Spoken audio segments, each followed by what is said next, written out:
So today, we're going to discuss manufacturing reinvented and what that really means.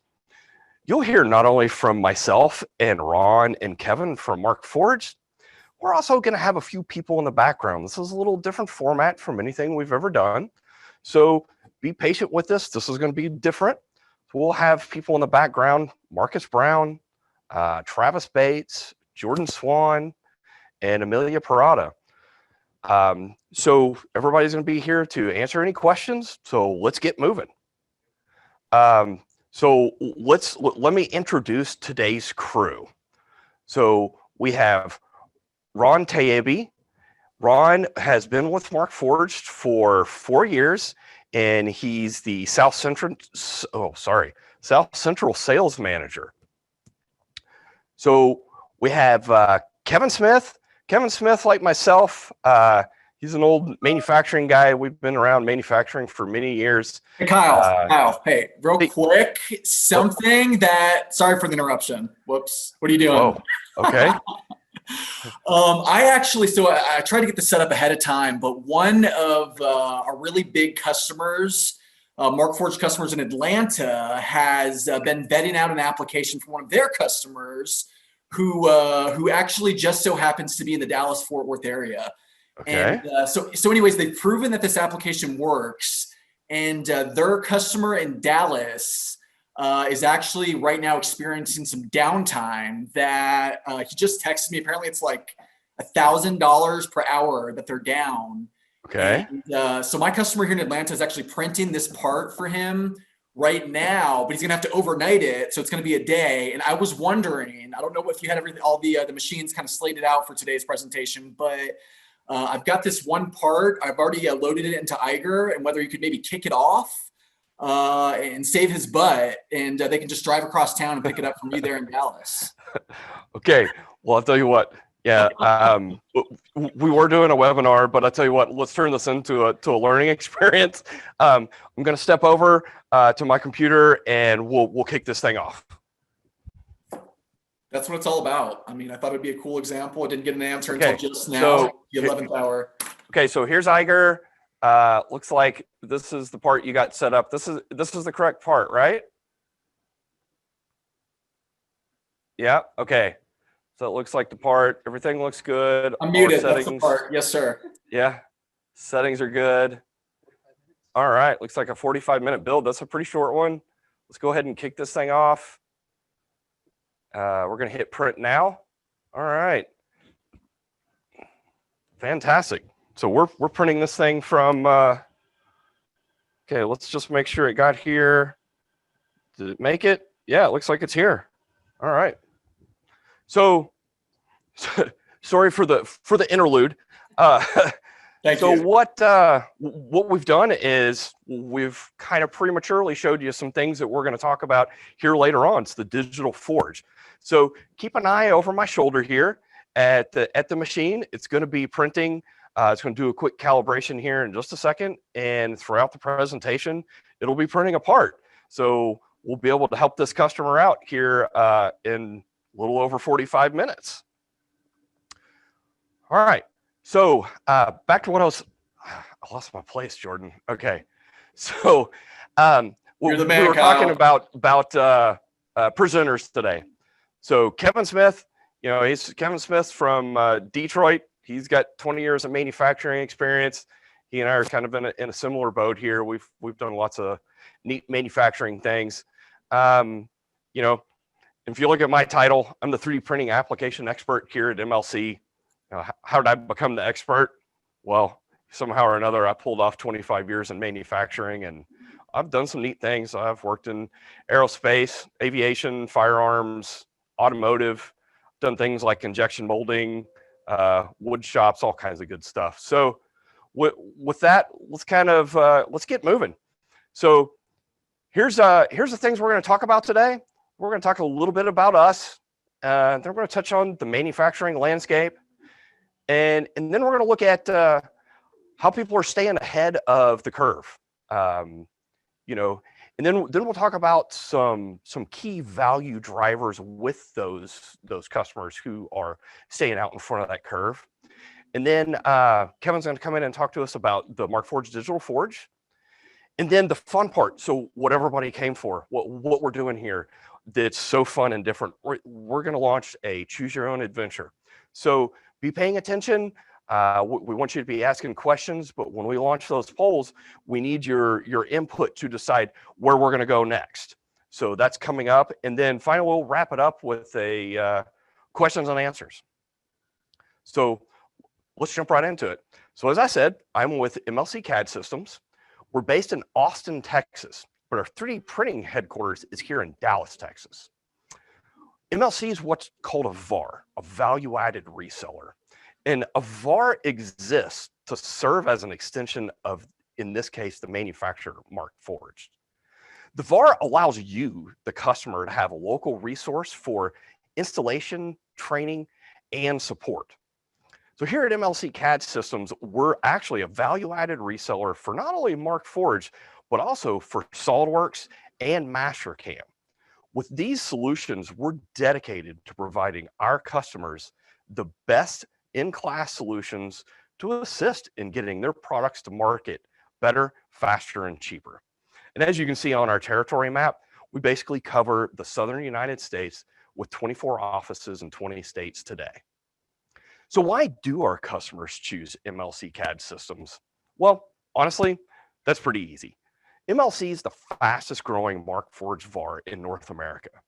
We're also one of the 5 largest SolidWorks VARs, all while being the largest Mastercam reseller on the face of the earth.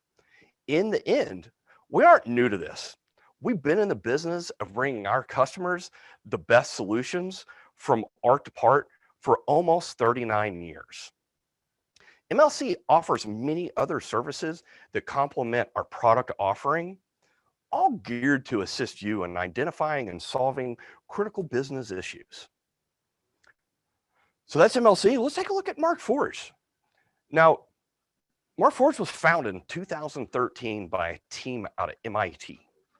One of the more distinct things about Markforged is one of the co-founders, David Benheim, is through and through a software guy.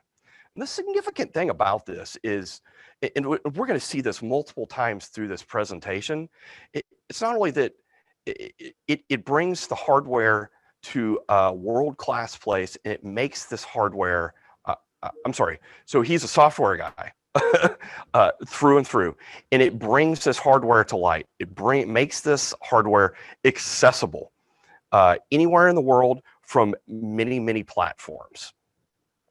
So with this, the ecosystem basically comes together, and Kevin's really going to touch on this later on in the presentation. So Markforged has a set of strategic investors like Microsoft, Siemens, and Porsche. These all combined to make a $140 million equity investment in Markforged, which most recently, Markforged took their Series D investment in 2019 of $82 million. Markforged has the world's largest online connected fleet of printers. So touching back to that software significance from David Benheim, that all these little nodes, they feed back to the Markforged cloud, which allows engineers in Boston to build a better machine. So today, Markforged has over 12,000 printers in the field in 73 countries. And to date, they've printed over 23 million parts. It's just a couple parts, isn't it? So this level of success in the market today, Markforged is the fastest growing industrial printer company in the world. Second only to Stratasys. And if you watch the market, the Stratasys market share is actually declining, all while the Markforged market share is rising. Currently, Markforged holds 12.8% of the market. And they actually expect to cross over and overtake Stratasys very soon to become the largest industrial 3D printer manufacturer. So you're saying, why is this? So let's take a look. Why is Markforged advancing to the front of the line so quickly? As we look at the evolution of Markforged, we start with Greg Mark in his living room in 2013 with this, in his own words, crazy idea. this crazy idea becomes a reality in 2014. The world's first nylon continuous fiber printer, called the Mark I, was introduced. Along with that came the software, the cloud slicer. It's the world's first online cloud slicer. And this is the first time in history engineers have had the power on their desktop to create a truly strong functional part. Next, 2015 brings the next generation, the Mark II. With this one comes the ability to inlay a continuous strand of not only carbon fiber, but Kevlar and fiberglass. At this point, Eiger actually introduced configurable infill. So now we can change our infill strategy. In 2016, in my opinion, probably one of the most important years in the composite side of the business. This brings us the introduction of the industrial series. The composite machine and the onyx material. So the onyx material, which again upped the Markforged material game and literally set the industry standard for material. So now everybody's trying to beat the Markforged material.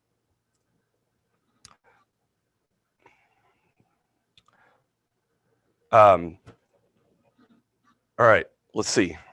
I lost my place. What year was I on? 2015. I'm on 2017. So sorry about that. So 2017, which was probably the biggest year at Markforged, that brought us actually the Metal X system. And along with that, the software was updated to handle both the composite and the metal, both in the same platform. Let's see, next. In 2018, we saw the Metal X material offering updated from our standard 17.4 stainless to include tool steels and Inconel, along with the introduction of the Center 2, which effectively doubled our center volume of the original Center 1. That same year, we also saw Markforged emerge with Markforged University. They were the first to offer the additive manufacturing certifications in both composites and metal. This is significant because now users can prove that they can prove their knowledge to an organization, and as well, an organization could begin to train and certify their users in the additive manufacturing environment. So in 2019, then brought us TurboPrint. This effectively doubled the print speed of the industrial composite machines. As well, that same year was introduced Onyx FR. This is a flame retardant material that meets all UL and FAA requirements for self-extinguishing material. At the same time, the software introduced ISO 27001 software security certification. And finally, this year, they've introduced the Field X7 Industrial. This is for military applications. This is actually a pretty neat machine. It's a battlefield unit that can be set up and running in 3 minutes or less. That's pretty amazing. As well this year, Markforged went fully virtual. We're all kind of going, duh, okay. And then as well, they have introduced a new material, Onyx ESD. We've as well seen copper added to the Metal X system. And we've also seen Carbon FR. And perhaps one of the biggest software offerings from a 3D printing company has happened this year.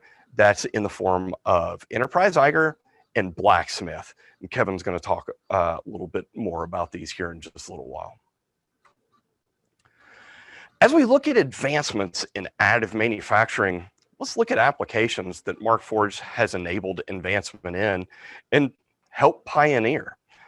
Years ago, 3D printing was known as a prototype technology where, 85% of 3D printing at that time was really just concept models, but proof of an idea. But as Markforged technology emerged into the market, we began to see a revolution to so many applications like we see here today. Less than 15% of the market today is that old prototype part. The applications really now today run the gamut from end-use parts to assembly fixtures. The Markforged technology, since the beginning, has printed over 23 million functional parts as of today. Again, that's just a few parts. So I can hear you. You're thinking, that's great. Why do I care? Well, what this does, let me tell you what this does for you. Besides helping you become a 3D printing ninja, we need to step back and truly understand that question. We must first understand where we are today. So what we've learned, ultimately, let's acknowledge what's going on in the world around us. Change is everywhere, good and bad. The COVID-19 pandemic in 2020 has taught us many things. But most of all, traditional manufacturing doesn't provide us the flexibility and agility to respond the way we need to the changes and emergencies we have in our manufacturing environment. Our world today, it's so dynamic. 2020 has surely solidified the Amazonification of the world we live in. It has driven new product requirements and, frankly, an unpredictable demand in the market. Prior to the pandemic, we were beginning to see an exodus of skilled labor from the workforce. And they're being replaced by a digital generation that has different expectations and training from the exiting workforce. And to top that all off, the pandemic isn't really making it any easier, but by introducing new constraints on many parts of our lives. A year ago, never would have imagined talking about a global supply chain collapse. The pandemic has ultimately uncovered a lot of weaknesses in our supply chain. So ROI today, Markforged has always made some pretty bold claims, but has always backed those claims up with real data and real direct ROI in the form of direct part cost savings. The technology cultivates a new culture of creativity and problem solving that enables a hinged level of business value. So every day I see companies evolving around additive manufacturing and getting more sophisticated in how they use it. In the beginning of this process, people have a hard time conceptualizing the next step in the process for the organization. To go from toys and low-grade fixtures to supply chain solutions and affordable fixture solutions requires more than a cheap machine that you found on Amazon. Normally, someone from the organization with some experience steps up, and this is where we see a couple of simple solutions begin to have a ripple effect across the business. Next, we begin to see the engineers and designers adopting design for additive manufacturing processes, which leads to a digital inventory. So what we're beginning to see at this point is a shift in manufacturers realizing, why do I have to keep this huge inventory when I can control my own destiny with just-in-time manufacturing via this digital inventory? So this thinking leads to a top-down model. It isn't just people trying to push new technologies up the chain. The additive manufacturing mindset has become realized by the top executives typically at this point, and is now being driven top down. This often leads to the globalization of the technology and pursuing of higher value solutions. And so, hang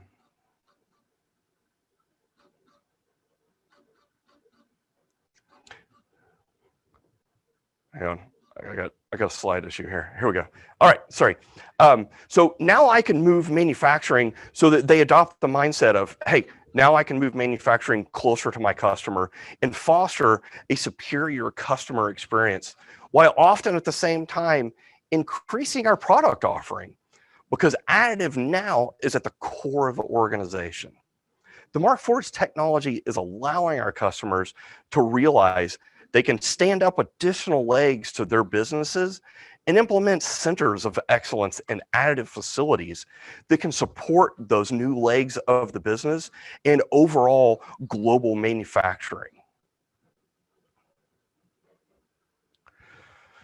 In this maturity model, there are 4 points that we see having the biggest impact for our customers. The first is supply chain solutions.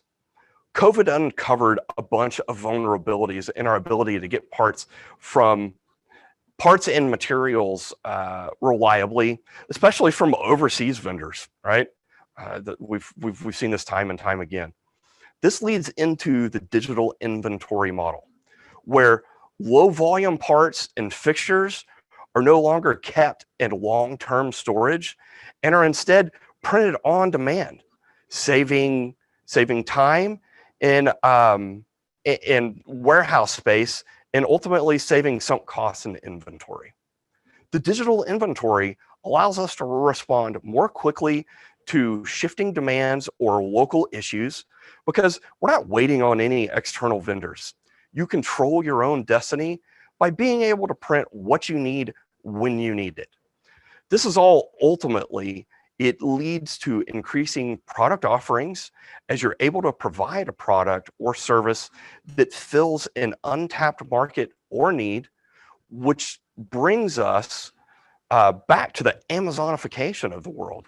Free 2-day shipping wasn't a market need before Amazon figured it out. But what used to be 8 weeks lead time on tooling in a manufacturing situation now sort of seems unreasonable to most people, and they want it in 2 weeks. They want everything faster, cheaper, quicker. So with that, I'm going to hand it over to Ron. Ron's going to talk about a couple customer examples who have gone through the experience of this maturity model, and we're going to check those out, and then we'll go over to Kevin to see the digital forge. So Ron, go ahead, take it away. Awesome. Thank you, Kyle. Can everybody hear me all right? Can you guys hear me? Coming through loud and clear. Okay. Yeah, you sound great here. Sounds good. So thanks, Kyle. That's an awesome background. Just want to give a quick shout out first to the team at MLC CAD. MLC puts the V in value add. They're one of our top partners. They're just all over this stuff. They're your one-stop shop for everything Markforged, SolidWorks, Mastercam, obviously. Kyle mentioned that Markforged customers have printed about 23 million parts. I think Kyle has single-handedly printed about 5 million of those. So thank you, Kyle. So let's take a look at a couple examples. What does all this mean? This first example is the U.S. military. This is the Marines. This division of the Marines run about 50 of our printers, our composites, our metals. What you see down here in the bottom right corner is a couple of the Marines looking at an X7, and I don't think you can really see it, but there's a Mark II there too. So they're looking at a couple of our composite systems. This is in one of their mobile manufacturing shops. They call it a tech fab or X-Fab center in Kuwait. So when we talk about supply chain improvements, the military faces some of the biggest challenges there are here. So whether it's supply chain efficiency, removing risk from your supply chain, the challenges they face with bases all over the world here are huge. You know, bases in forward areas, in theater and combat. So, you know, getting a part to the middle of Kuwait is not an easy thing. So what they've done is to create these mobile shops to be able to print parts on demand. So rather than waiting 6 months for any given part, they were able to get it, you know, in a matter of days. So what they did is create a digital library of all the parts that they know are going to fail easily out in the field. And what they do now is just print these parts on demand. So instead of waiting, you know, 6 months for a custom wrench, a Humvee door handle. They're able to print that in a matter of days. Now that Humvee is back up and running, back in service, rather than being out of service for about 6 months. So the idea here is digital distributed manufacturing. That's how we refer to it. That just means any part, any shape, anywhere in the world, printed on demand. And one of the biggest factors that impact the military's ability to succeed in combat is their supply chain. So they see this as a vehicle to support their supply chain. They're one of our biggest customers, the military overall. We serve 5 of 6 branches of the military. And like I say, they see Markforged specifically as a vehicle here because of our ability to print strong parts. So next slide, please.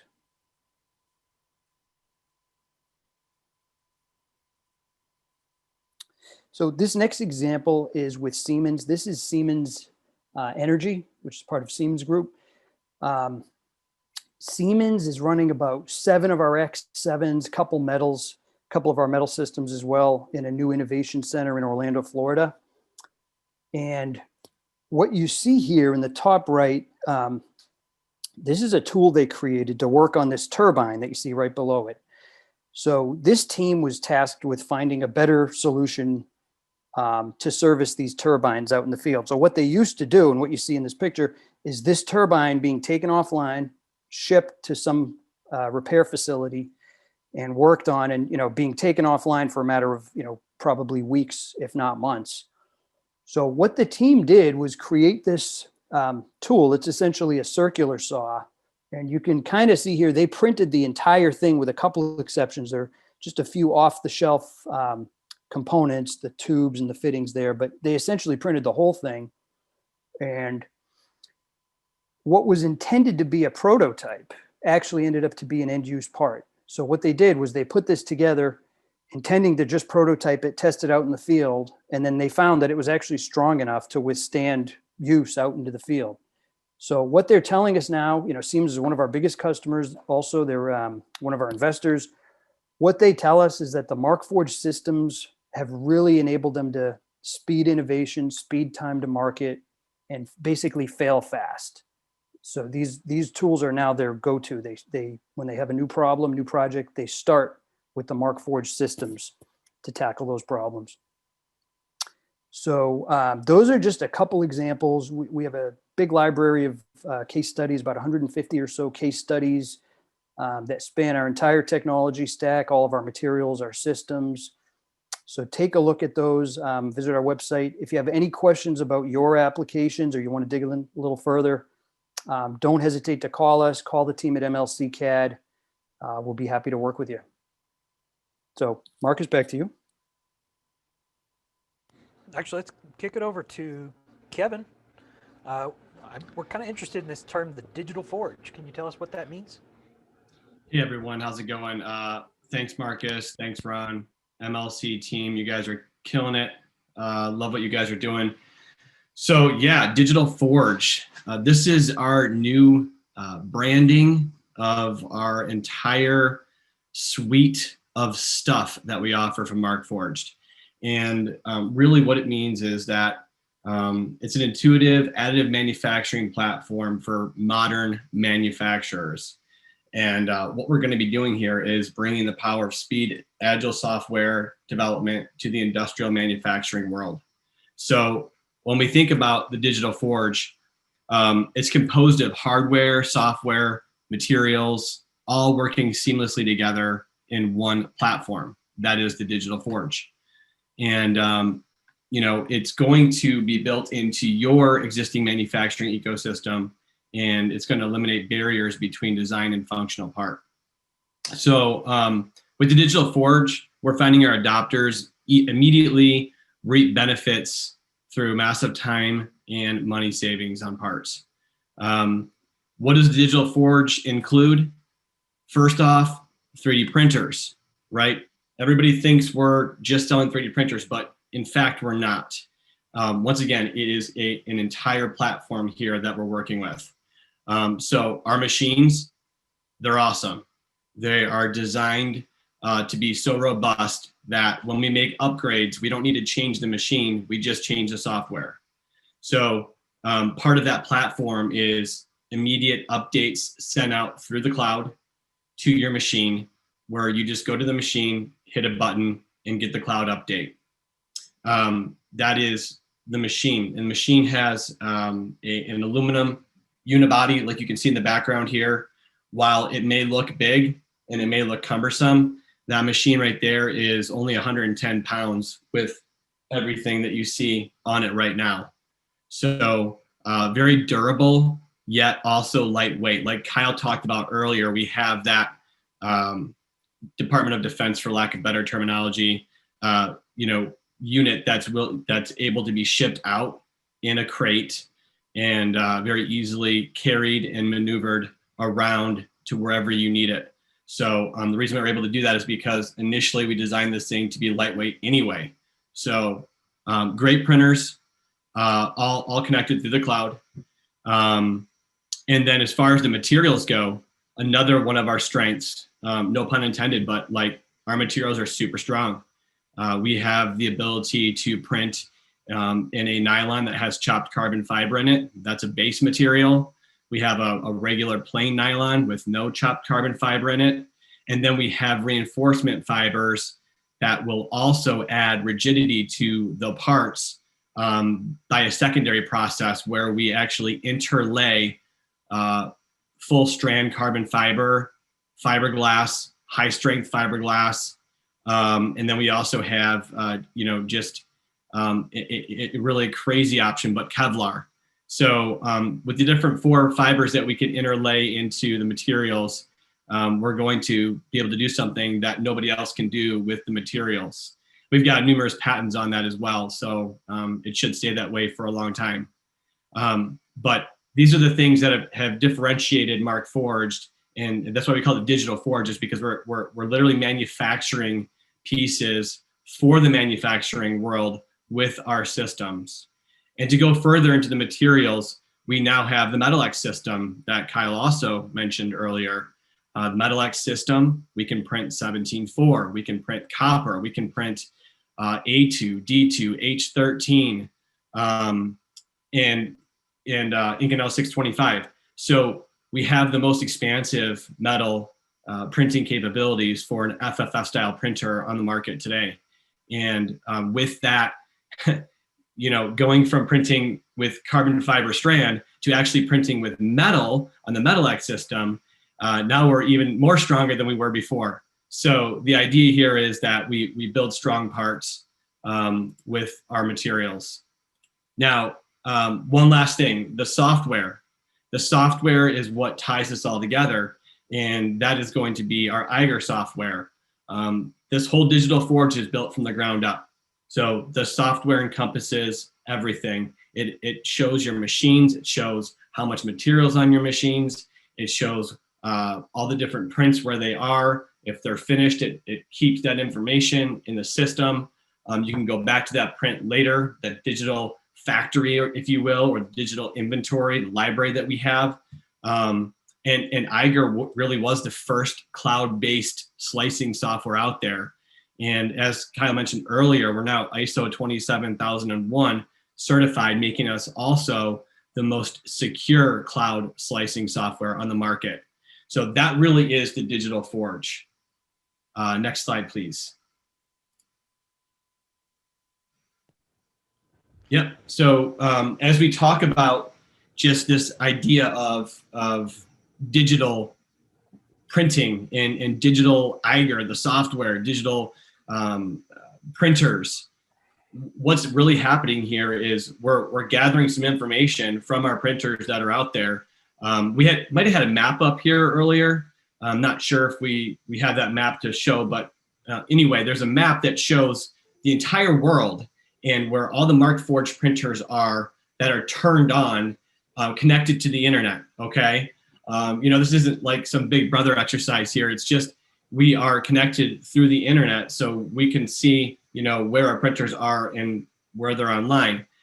So thinking about this, we took it one step further. On the X7 printer, the one that I've got in the background here, there is a laser micrometer. That laser micrometer is a 1 micron micrometer. It's very, very accurate. Once again, over-engineered stuff, okay? And that is going to enable us to scan our parts, and we can do this already layer by layer if we want to. Whenever you want to scan the part, you can scan it, get feedback from the X7 as to where you are, whether you're off or you're on, based on your STL file that you've uploaded into Eiger. Now with Blacksmith, we're taking it one step further than that, and we're going to be able to scan the part on the machine when it's all done and send that information back to the cloud, thus giving us, I mean, it's all encrypted too, guys. Like, this is highly secure stuff.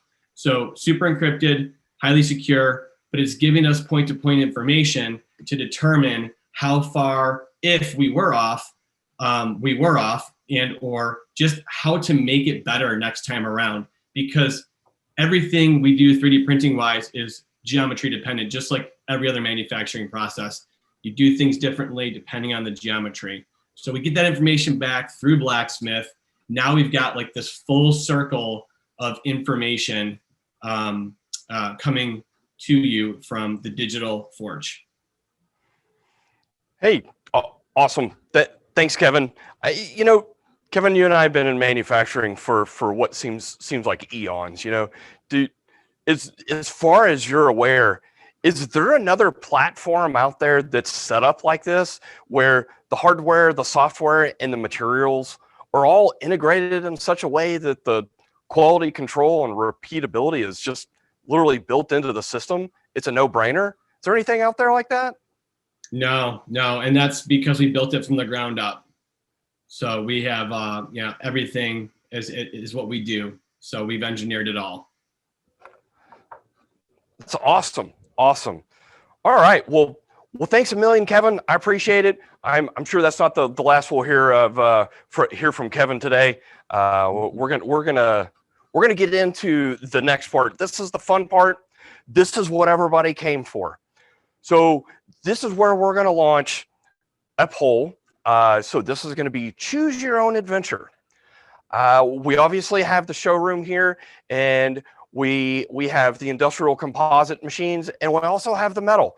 So what we'd like to do is for you guys to choose. So you guys pick, do you want to look a little closer at the industrial composite machines, or do you want us to go out? We can get out into the shop and we can do a deep dive into the metal system and kind of go through all of those, the processes and materials and that whole 9 yards.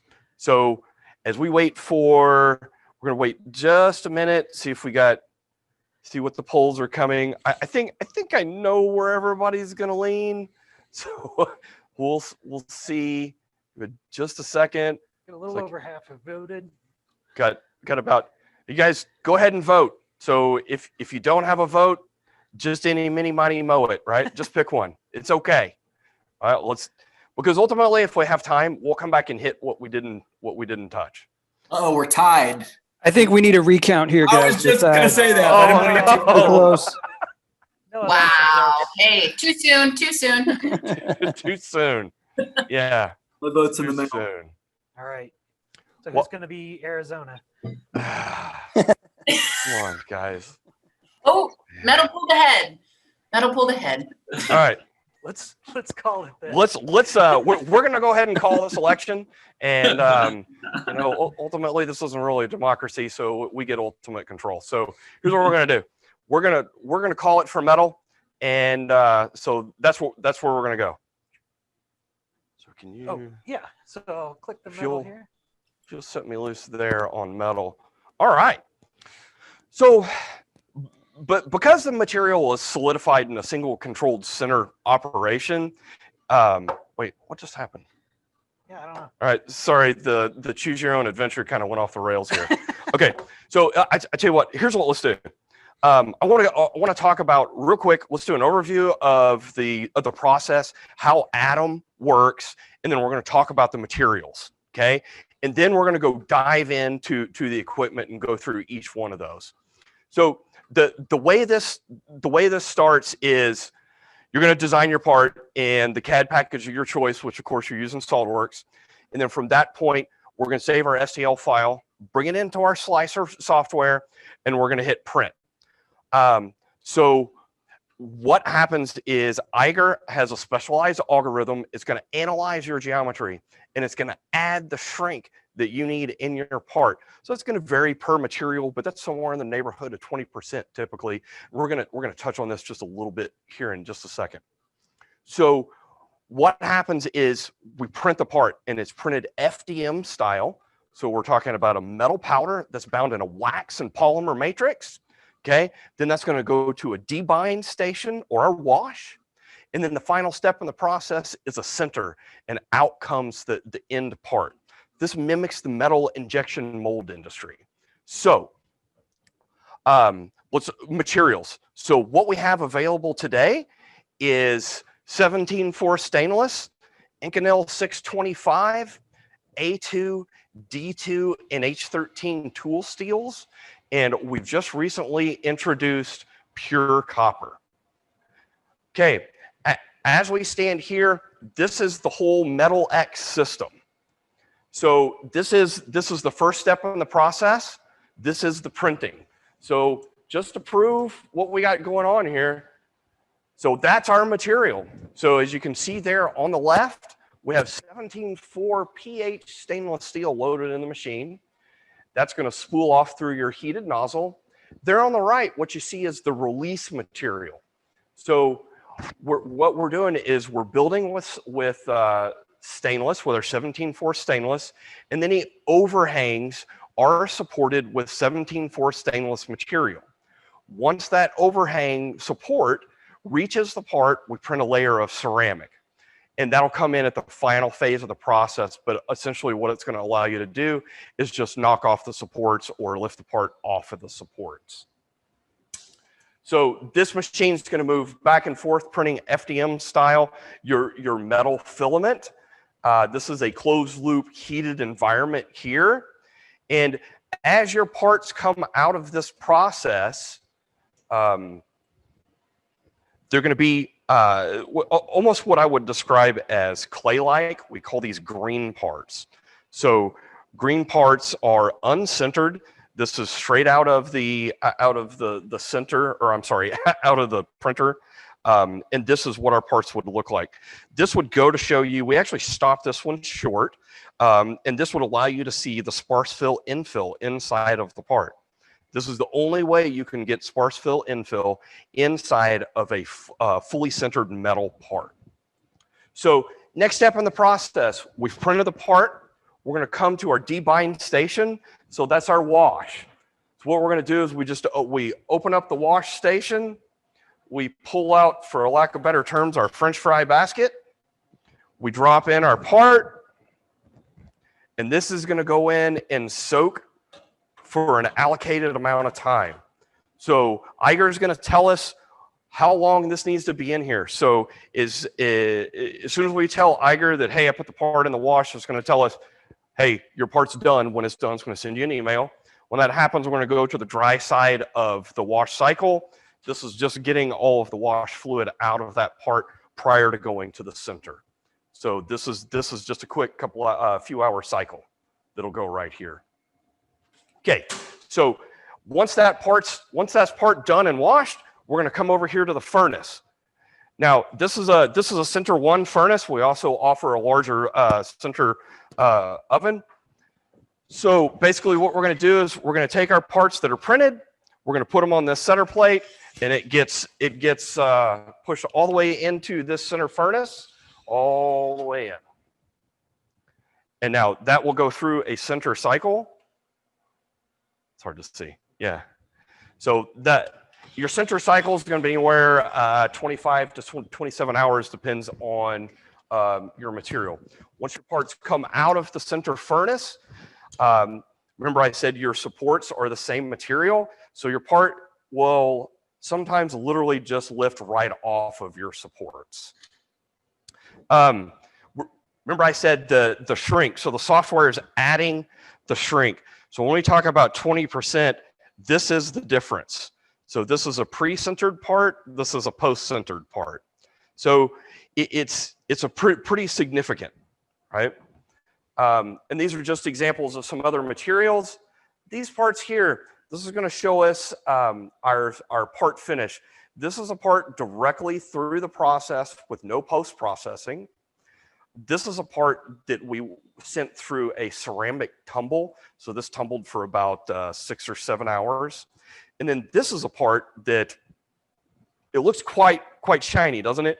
So what we did was we did what's called a green sand process.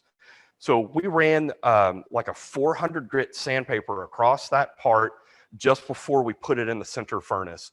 And that's the surface quality you should expect to come out of that, right? So with that, that's kind of the overview of the metal. We're going to launch our next choice here. So this is choose your own adventure, remember? So we're flying by the seat of our pants here. We're going to choose their adventure. So your first option is a CFD on a super complex carbon fiber part coming out of the racing industry. Your next choice is going to be a Inconel part. This is a pretty complex part that gets cycled at 1,000 degrees C. It's pretty crazy temperatures. And then finally, CNC tooling. So custom tooling, 3D printed. So you're talking about 3D printed custom CNC cutters. So you guys vote on what you want to see next, and we're gonna go down that. So let's see where everybody's going. I think I know where we're gonna go. The votes are looking Looking good right pretty good. here.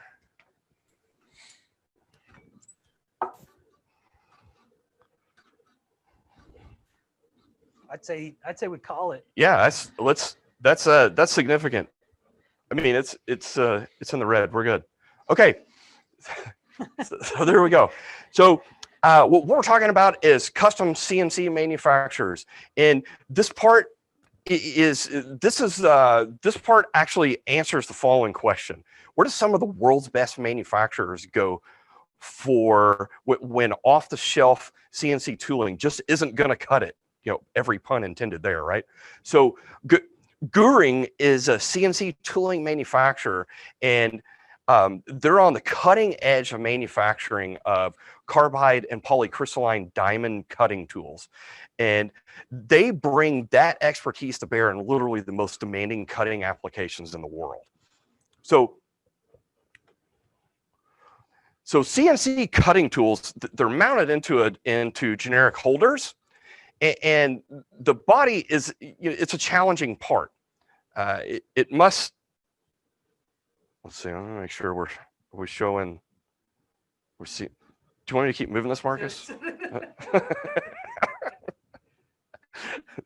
So this is a pretty challenging part. So the cutting tips are required to be in a position where there's sufficient rigidity and strength while still clearing the physical obstacles, that the customer is trying to avoid. As well as, we talk about through tool coolant. So we have to have, for a lack of better terms, some conformal cooling channels that run completely through this part, and which is what you see here in these little areas here. And so what GUHRING realized is that the process that they went through in prototyping was, so if somebody contacted them and said, hey, we need this custom part, they had to create the part. They were basically creating a prototype. They'd send that to the customer, and the customer would either prove it or go, no, we need to change it. And so there was multiple iterations in there that were taking multiple weeks. So as they began to look for solutions to this problem, enter the Markforged Metal X, right? So what they realized is, hey, we could print this part really quick in Onyx, kind of do a check of this. Is this what you're looking for? And then with the Metal X, hey, we can produce this part in just a couple days instead of a couple weeks, get that to our customer, and we're shortening that timeline. And obviously this is, so the end result was something that's actually not uncommon in applications we see every day. And that's that when they made the prototype, they realized it was it was better than a prototype. It was actually production. So it was production quality. And what it enabled them to do is create a much more complex design with more complex cooling channels. And they just had literally unlocked these capabilities. And so now what they're able to do is not only provide one-off tools and low volume tooling. So now they've picked up customers that they wouldn't have normally had. And those are those lower customers that aren't as cool as the Porsche and stuff like that of the world that have endless funds. So you've got smaller manufacturing groups that could now afford tooling from GUHRING. So from this story, you can really see that the progression of adoption and growth and how it rapidly changed the way the business operated by opening up new product lines and setting their expectations with their customers while opening up access to those smaller accounts that they couldn't have handled up front. So with that, if you've got any questions, definitely post them up there. Let's put this down. Why don't you zoom in on this? So this part is super light. It's got that sparse fill in it. Yeah. So it feels like it has a heft of almost like an aluminum or a magnesium or something like that. A real lightweight metal, but it is stainless steel or tool steel would give you the same density and same weight. Yeah, and as you see there, the numbers, there's some significant numbers there, right? So 60% weight loss in the tool, that's crazy. So what it allowed them to do was spin that up faster. What does that mean? It's a faster cycle time, less wear and tear on your machines, right? And then 66% time saved in the overall production of the part. I mean, those are fantastic numbers, right? So we really see that. Question about would this be good for weapons manufacturing, like for military or law enforcement? Do you have any comments on? So sure, there's absolutely applications there. I'm probably not going to jump into all of the specifics there, but yeah, I mean, ultimately, there really is no industry or piece or part that's really off the table. Your imagination here is the limiting factor. Real quick before I get deeper into that, let's look at the next choose your own adventure, because we are rapidly running out of time. Want to make sure that we get through this last one. So the first story is a consumer door and window hardware manufacturer. So as you're sitting there, you're going, what? Those are massive numbers. How are they using 3D printing? So it's a pretty interesting one. Story number 2, large engines and propulsion in the energy and marine industry. If you're in Texas, you know what we're talking about. Everything here is bigger and better, right? And then number 3, an industrial valve and regulator control manufacturer. Just kind of a quick story about jigs, tools, and fixtures. That part's done. Oh, yeah. Hey, so while we're waiting on the results from this, let's jump back over to the Forge cam and look. So our part just finished up, and we're gonna check this. We're gonna check this thing out. Our part I didn't think you wanted to be finished up for Jordan, Kyle, so I stayed quiet. Yeah, I'll tell you what. Let me get this off here.